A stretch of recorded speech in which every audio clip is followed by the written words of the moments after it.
and gentlemen to the World of Wrestling podcast. Here today to discuss about the WWE Smackdown June 13th, 2025 review episode.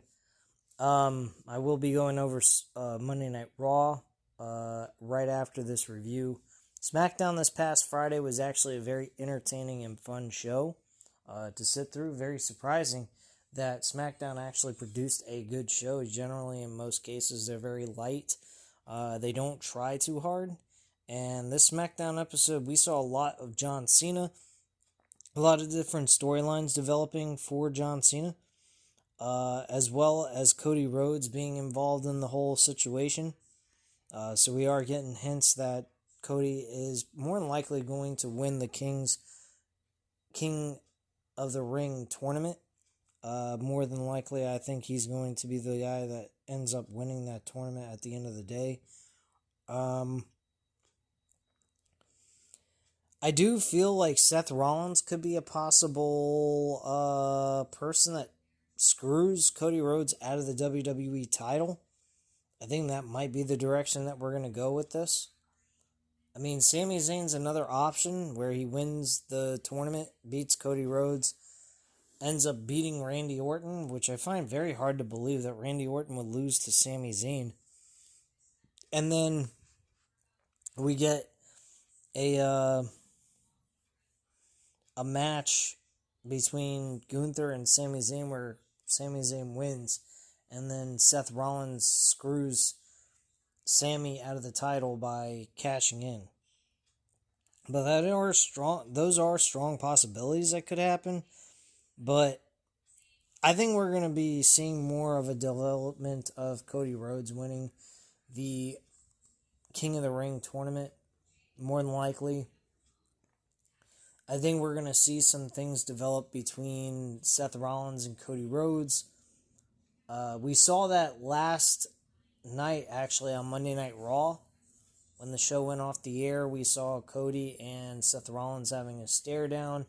So there was a lot of different circulating stories taking place here. Seth is being kind of pushed in all different directions where he could be a possible cash-in.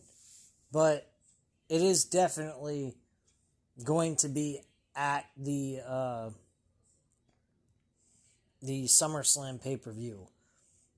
I mean, again, like I said, they could have John Cena lose the title at King of the Ring or Night of Champions to Seth Rollins altogether before Cody Rhodes even wins the tournament. So that's a strong possibility as well.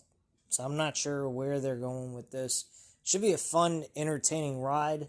I think they're doing a fantastic job being creative with all this and making it very hard to guess where they're going with this because they're making it all in possible different directions.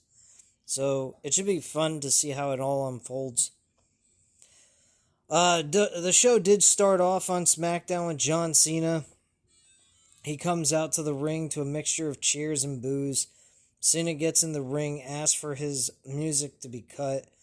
Let's go Cena. Cena sucks, rings around the arena as he points to the ring announcer Mark Nash, who introduces him as the greatest of all time, the Never Seen 17, gracing Lexington with his presence one last time. He is the last real champion, John Cena. Cena begins by saying wrestling Mount Rushmore is John Cena, and John Cena, all 4 times. He says there have been great wrestlers, great talkers, but no one in the past, present, or future is even comparable to him. Cena says the reason he will always outmaneuver is because he is smarter. Cena says, you can't see me, you all want to be me. He says he is always 1,000 steps ahead of everyone because they are all worried about right here and right now, while he won right now a year ago. He says he started scouting his opponents last year. He entered the Royal Rumble. He entered to the Elimination Chamber. He went to the Elimination Chamber. He knew Punk and Rollins would burn down, and that Cody's focus was on someone else. He shocked the world, used Cody's obsession of being loved by everyone to be the new champion. He used Orton's 25-year rivalry and even put R-Truth in the main event. Everyone cared and took the bait. While they used their time to save R-Truth, he sided with Logan Paul and sized up his next opponent in CM Punk. Cena says Punk is backed up into a corner. The fans chant CM Punk. Cena says if CM Punk really wants to take the title, he has to admit to himself that he is a hypocrite. And he does not have to worry about Mr. Money in the Bank because Seth will never cash in on him holding the title. Seth wants Cena to leave with the title because when he does cash in, he will be their only champion. Cena asked them if they get it now. He is the greatest of all time for a reason. I think the whole explanation as to what he was doing, this added on story that we had never heard about until just now being added, I think is a nice touch. It makes Cena it makes him look like a diabolical mastermind, which is the whole point of what he's doing. The whole idea of thinking Seth would go ahead and not cash in on him might be where he gets caught. This is where I think Cena could become a babyface. He gets outplayed by the architect. And this is where Cena becomes a babyface and realizes what he did was just plain stupid and fucked up. And he gets fucked over.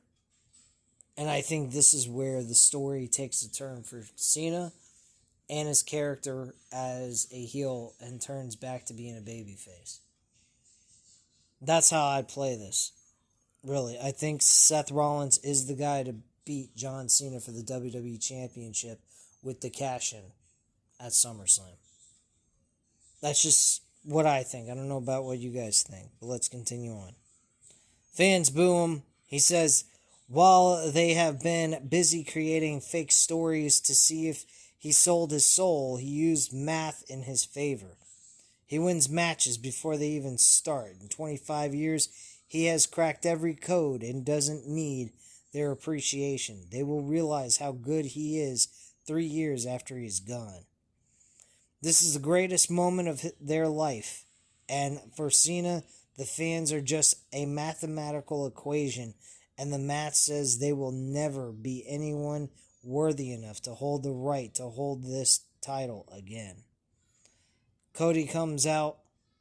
He gets in the ring with Cena, and the fans start singing Cody Rhodes. He says Cena just said that he is smart. Cody says Cena is not just smart, he's a genius. It is uncomfortable or unfortunate that everything Cena said has come to fruition. But here is with this 25-year mastermind plan. But there is this variable. Cody asked him why he didn't include that this Saturday when he was looking up at the lights and Cody pinned him 1, 2, 3. Cody says he is not part of Cena's plan. He calls Cena John Rushmore and asks him where that leaves them. Randy Orton comes out as well to the ring. Orton says everyone saw he had Cena beat in the middle of the ring. Orton says he has to do what it takes no matter who he is going through to get to number 15. Orton says he loves Cody like a brother, but if he has to take him down to get to Cena, he will not hesitate to do that. Then LA Knight comes out. LA Knight coming into this picture makes absolutely no fucking sense because he ain't ever coming close to the WWE title. By SummerSlam, he won't be challenging for no championship, so he's got no shot at the WWE title while John Cena's champion. Does he have a chance at beating facing Seth Rollins for the title? Maybe, but I doubt that. He asks for his music to be cut off and says, "Let me talk to you." He says, "All we," he says, "all we long." He heard all week long. He heard the world say they want LA Knight. He knows what the fans want. He knows what the three guys in the ring don't want, and that is him walking down to the ring. LA Knight says he is looking at the WWE establishment. He knows that. He is the sore thumb standing out there, and he likes it that way. He tells Cena that Cena has this master plan of his, but he knows that his plans didn't include him. Yeah. He says King of the Ring is right around the corner, and he has a shot at all of them to take what is his. And he has to drop a Viper, a Nightmare, and he has to drop a genius, balding bitch like John Cena to be the WWE champion. With everyone saying, L.A. Knight, yeah. Cena leaves the ring and begins walking to the back, but R-Truth attacks him from behind, and R-Truth with right hands, and out comes security to break it up. He later on in the show does show up again, and then Nick Aldis makes the announcement that he will face John Cena next week in a one-on-one match. So Cena will be in action for the first time on regular television in I don't know how many years. So that should be a good one. Back from commercial break, John Cena is backstage arguing with Nick Aldis, but we can't hear what is being said. We head back to the ring. Randy Orton, LA Knight, Carmelo Hayes, and Aleister Black have a match. This match was very entertaining. Bronson Reed gets involved in this match, fucks over LA Knight, and Carmelo Hayes thinks he has the match won, but unfortunately gets RKO'd in midair while performing a high-flying stunt and lands right on top of LA Knight while getting RKO'd by Randy Orton to Carmelo Hayes. So Randy Orton shoves Carmelo Hayes off of LA Knight, pins him 1, 2, 3, and Orton is your winner of the Fatal 4-Way match for the men's tournament for King of the Ring. Great match. Very entertaining stuff. Jacob Fatu is backstage and he cuts a promo saying he's coming live. Out comes Jacob Fatu to the ring and he tells the fans to keep it 100. He says just because you're family, it doesn't mean you can go behind their back and try to snake them. Just because they both come from the same bloodline does not mean he can take all of the credit for his hard work. Solo said that Fatu would be nothing without him. Fatu says this is exactly why he had to remind Solo at Money in the Bank when you don't get in where you fit in. And now it is him against the world because he is all gas with no brakes. We see Solo clapping in the back with JC Mateo behind him. He asks Fatu if he got everything off his chest. He can forgive him at Money in the Bank a year ago when he went to Sacramento to see him. Fatu was doing nothing and was nothing. No one wanted him around. He brought him around. He made him a superstar. He made him a champion. Solo gets angry and says it was all because of him. Next week, he will be in the middle of the ring with open arms, willing to take Fatu back. But he has to say 4 words, and that's, I love you, Solo. He tells Fatu that he brought him into this world, and he can take him out of it. You know what I mean? Fatu looks angry in the ring as the music hits, and the segment ends. Nick Aldis is backstage, and in comes the Secret Hervis. Niven opens a FaceTime with Chelsea, who is in the pool, and she tells Aldis that they will have to postpone her match. Aldis says Alba Fire will take her spot then. And Chelsea says he doesn't authorize that, and Aldis says he authorized it. Secret Hervis leave in the office, and in comes Zelina Vega. She tells him she wants Julia. Aldis tells her that Julia is not there, and Vega says she is the United States champion, and next week she will confront her face to face. Vega walks away, and we cut to the ring.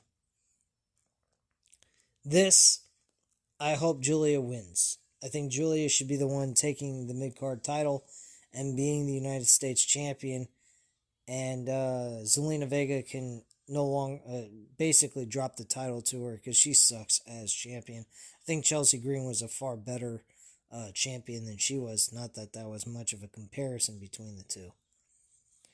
Next, we had the Queen of the Ring tournament, Fatal 4-Way, Jade Cargill versus Mitchum versus Nia Jax versus Piper Niven. Jade Cargill ends up winning this match. Nothing really special happened here. I didn't really pay much attention to it. From this is that Jade Cargill ends up winning the matchup, and that's basically it. After the match was over, we go straight to Naomi when we get back from commercial break. Naomi begins by saying she sees a lot of people looking shocked, surprised, and stupid. She says she doesn't know why, because she told them that she would win. She took what she deserved, and to look at her now as Miss Money in the Bank. She says what is funny is the entire time when she was trying to beat Nia Jax for the WWE Women's title, Tiffany Stratton was there the entire time to distract her and hit her. She says too nice Naomi let it happen, but the Naomi now won't let it slide. And when she hits Tiffany in the head with the briefcase, it will feel good. Tiffany's music hits, and she comes out to the ring. Tiffany tells her she talks a big game, and for her to do it, to cash in and take her title now. Tiffany says Naomi is still the same Naomi, all talk and no action. And that is why she never beat Nia Jax. She tells Naomi to prove everyone wrong. Naomi asks her if she looks stupid to her. She says she won't cash in on her now. She will cash in when she least expects it. But in the meantime, she's going to make her life a living hell. Naomi tells her TikTok her time is almost up, and she advises her to proceed with caution. Naomi leaves the ring, and in comes Nia Jax from behind Tiffany. She tries to attack Stratton, but Stratton takes her down, and Naomi gets on the ring apron but Tiffany knocks her down. Nia attacks Tiffany from behind and hits the Annihilator on her, and Naomi is about to get in the ring, but Nia tells her to get out. We have a clip from earlier in the day with the tag team division. Nick Aldis was with the tag team division and tells them he wants to talk to them about the Wyatt Six. He tells them the Motor City Machine Guns will get the Wyatts tonight. We get the Wyatt Six versus Motor City Machine Guns. Wyatt Six had Dexter Lumis and Joe Gacy in a tag team match. This match was boring as fuck. I did not care for this match at all.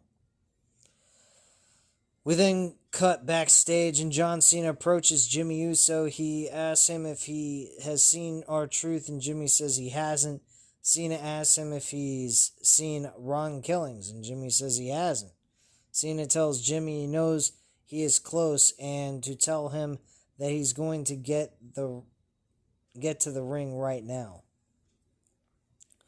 John Cena comes out.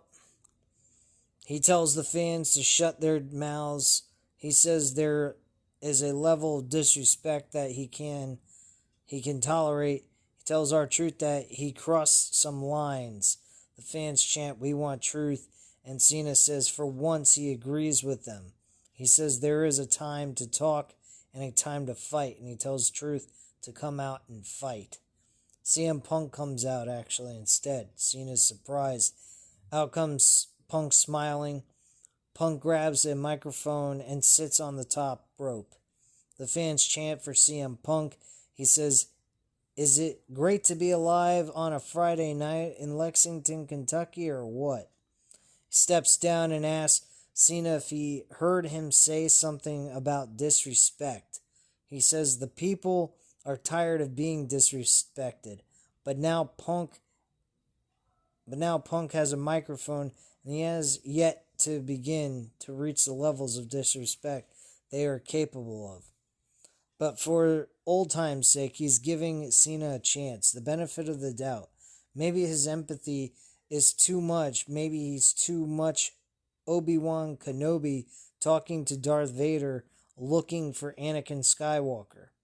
He says he's going to give him a chance in front of this legendary wrestling town to stop what he's doing and to let the fans celebrate who and what they are, to put him on a pedestal, to celebrate the sacrifices he has made, to give the fans a happy ending, and then a wink by CM Punk as a sexual innuendo, which I thought was fucking hilarious as to why they went in that direction, but whatever. The fans chant CM Punk. Cena asks him, why would he waste his time? He says these people don't matter. This place doesn't matter. Basketball doesn't matter here. Horse racing doesn't matter. He says the WWE title is the only thing that matters. Punk says to let the record state that CM Punk in Lexington, Kentucky gave him an out, but to let the disrespect begin. Ironically enough, Cena's way is Punk's way. When Punk's music hits, everyone knows it's about to get real. And ladies and gentlemen, it's about to get real. The truth is that there is an old saying, you tell a strong man a lie to offend him. That's why it hurts him when Cena calls him a hypocrite. You tell a weak man the truth, and that offends him. The fans, we want truth. The fans chant, we want truth. Punk says the truth is that Cena can't beat him. When he was at his best, he never could. Now he says he is going to ruin wrestling, but he will save it. Punk says it is his confidence that brought him to the mountaintop when people like Cena said he didn't have it. But he won't walk out into a sold-out arena dressed like a toddler who struck out a T-ball. I thought that was a nice saying. Fans laugh, and Punk says he would like that one erased because he sounds like a PG John Cena. Which is ironic because Cena sounds like CM Punk. And that is ironic. Cena's stealing his material. He won the title, and he left with the title. Cena is trying to follow in his footsteps. Punk says he did it, and Cena couldn't stop him. Challenging him at Night of Champions won't stop him either. Just like old times, here is Punk to make Cena's title run interesting. To make Cena's run interesting. He says he will follow Cena to Mars to beat his ass. He will even follow him to hell to prove that he is better than him. He calls Cena a goat, but so is he. Punk says Cena is the goat that he will spit roast him. He beat him in both of their hometowns, and he will beat him at Night of Champions. Terry Funk, Harley Race, Bret Hart, Eddie Guerrero, they belong on Mount Rushmore. The audacity to put himself on the list and do it 4 times on top of it. Punk says he sees through him, and he always has, and that is the truth. Punk shoulder shrugs Cena and leaves the ring as his music plays. R-Truth comes from behind and attacks John Cena and gets him in the STF, and Punk tells Cena the truth, that the truth hurts. Out comes WWE officials and security who break it up. While he puts Cena in the STF, Punk also states, "I'm sorry," to John Cena, which was the same thing that Cena said to Punk when Punk got curb stomped by Seth Rollins in the Elimination Chamber, and he said, "I'm sorry that I have to do this." And that's what Punk did to Cena during that segment as well. I thought that was fucking great. Excellent stuff. Byron Saxton is backstage with Alexa Bliss, and she tells him she will remind everyone who Alexa Bliss is. In comes Charlotte Flair, who tells her there's only room for one queen in this division. Flair's music hits, and out she comes for her next match. We get the Fatal 4-Way for Alexa Bliss, Charlotte Flair, Alba Fire, and Candice LeRae. This was a decent match, and surprisingly enough, Alexa Bliss picks up the victory, and she's moving on to the semifinals, which I thought was surprising. And I was very happy that someone else besides Flair wins the fucking match. Then we had the main event. This was the other King of the Ring Fatal 4-Way match. We had Cody Rhodes, Shinsuke Nakamura, Andrade, and Damian Priest. This was a fun little main event as well. Cody, of course, walks away with the victory. We had to have a so-called fucking Slim Jim table. A table with a Slim Jim logo on it. Can we please stop with the commercial sponsorships on everything? This is getting outrageous with this shit. Even the furniture's getting fucking sponsors put on them. This is overkill. I mean, you want to put it on the ring, okay, fine. It's a nice little touch. It's something UFC does with their canvas as well. They've been doing it forever. But, I mean, give it a rest with all the sponsors all over the place. Even on the regular fucking tables you put people through, it's got a sponsorship on it. It's getting overpopulated with that stuff. It's kind of annoying. But yes, outside of that, the main event was fun, very enjoyable, and I liked for what it was. It was fair. It was good, and Cody walked away with the victory and got the 1-2-3, and is now moving on to the semifinals. So that was the overall consensus of the show. Cody Rhodes walked away victorious, and that was the end of the show itself. And that's pretty much it. So we will be moving on now to doing the Monday Night Raw episode right after I upload this video. So at this time, guys, you know what to do. Hit the like button if you enjoyed the video. Hit the subscribe button if you're not already subscribed to the channel. And leave a comment down below. I'll definitely get back to you on that. Thank you guys very much for watching. Have a great night, guys. Bye.